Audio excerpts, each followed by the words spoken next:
Hi, folks. This is Don Meissner with the North Country Fishing Report. Well, we're going to have ice fishing here pretty soon, and that's a huge part of outdoor life in the North Country. And I want to share something with you. Where I grew up in the Southern Tier, we really didn't have ice fishing. I grew up on a trout stream, and that's the last thing you were allowed to do is fish it through the wintertime. But so I never really got into that. So I'm kind of behind a lot of folks here. I try to report on it. I've got great ice fishermen that I call and talk to, and they tell me the things that I can pass on to all of you. But we have so many water here to ice fish.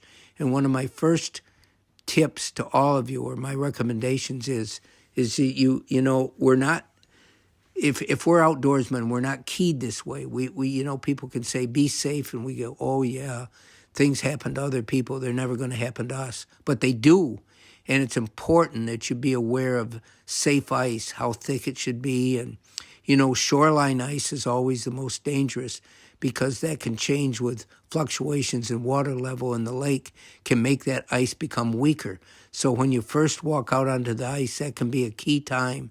The other thing is most of the great ice fishing in our area is going to occur in not currented areas of the water. You don't want to be on ice that has current running underneath it because it's never going to be as safe as you want it to be. It's not going to be like the ice around it in the slower water. But fortunately, and I say fortunately for the ice fishermen, that the best ice fishing is always going to be back in the bays where there isn't a lot of current flowing. It's going to be in these backwaters because these are the areas that most of the species move in to spawn. They move in the wintertime because they're going to spawn in the spring. And it's something that makes these species of fish very vulnerable. This is what I've always felt. I always used to fear that if we did a lot of ice fishing, we could destroy the fishing that we have because we're putting that repopulating species under threat. When you think about it, the DEC protects like bass and walleyes in the springtime when they're running up to the feeder water to spawn. So they don't allow fishing at that time because they know these fish are at their most vulnerable state. And this is what happens in ice fishing.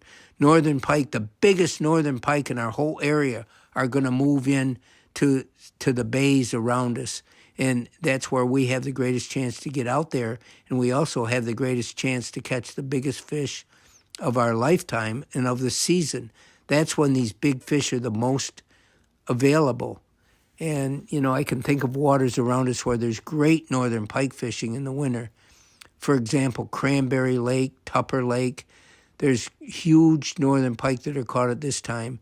And even down in Chippewa Bay, that becomes a wonderful area for northern pike fishing in the wintertime. And I'll try to spread this information on as I go this winter, but I know that it's for somebody that's never ice fished, they probably don't understand the allure, the attraction of this, but people absolutely love it. And I think one of the reasons they love it is they have a great opportunity to catch these big fish that I'm talking about. That's when they're most vulnerable. And also, it's a time when they can get together and enjoy the sport with others that are like them, with their family, with their friends. People can get together in a hut and they're warm, and they can sit there and tell jokes and eat food. And, it's a great social sport. So ice fishing is a giant part of North Country life. And I think it's really important that we talk about it and let people know where they can enjoy this. And it's easier to get into this now than it ever has. There's things you can buy that make this sport so available to you. For example, there's huts now that you can get that, and you can heat them and you can stay in them 24 hours a day and fish. And in a lot of cases, a lot of the waters in Minnesota have really become threatened because people can fish them 24 hours a day now. And the populations of some of the fish that they're fishing have really suffered. But it is a sport that I promise you, it will be easy to get everything that you need for ice fishing. For example, the auger that you need. In the old days, you had to use muscle power to get that hole in the ice, but now you've got electric or gas-powered augers that can drill the holes. Anyway, folks, it's just about upon us, and I hope a lot of you can get to enjoy the wonderful ice fishing that we have here in our area. Until next time, folks, this is Don Meissner with the North Country Fishing Report.